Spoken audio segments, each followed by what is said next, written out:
Comme nous l'avons vu dans une autre vidéo ici sur la chaîne, notre défenseur Eric Garcia sera très probablement négocié par le biais d'un prêt ou d'une vente à un autre club lors de la prochaine fenêtre de transfert, car pour le moment il y a peu de place pour le joueur dans l'équipe première.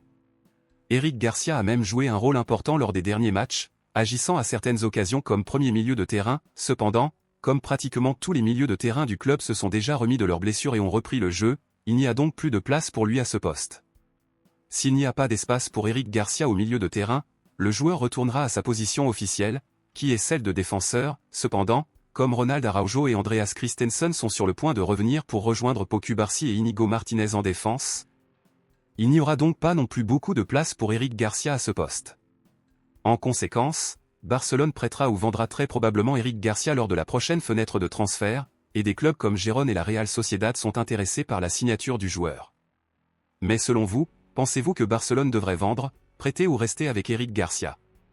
Laissez votre avis ici dans les commentaires. Passons maintenant à l'actualité principale, bombe exclusive de dernière minute.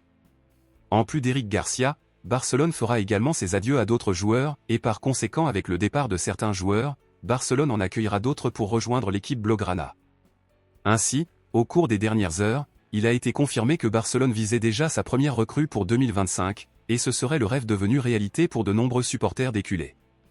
Eh bien, alors que Barcelone analyse la possibilité d'échanger les attaquants Ferran Torres et Ansu Fati en janvier, il y aura donc un vide en attaque puisque deux joueurs de cette position pourraient partir. Cependant, Barcelone serait déjà en train de résoudre ce problème et a deux options d'attaquants en vue à signer. Si Barcelone négocie réellement Ferran Torres et Ansu Fati, le club envisage sérieusement de recruter l'attaquant portugais Rafael Leao qui joue pour Milan ou l'attaquant espagnol Nico Williams qui joue pour l'Athletic Bilbao.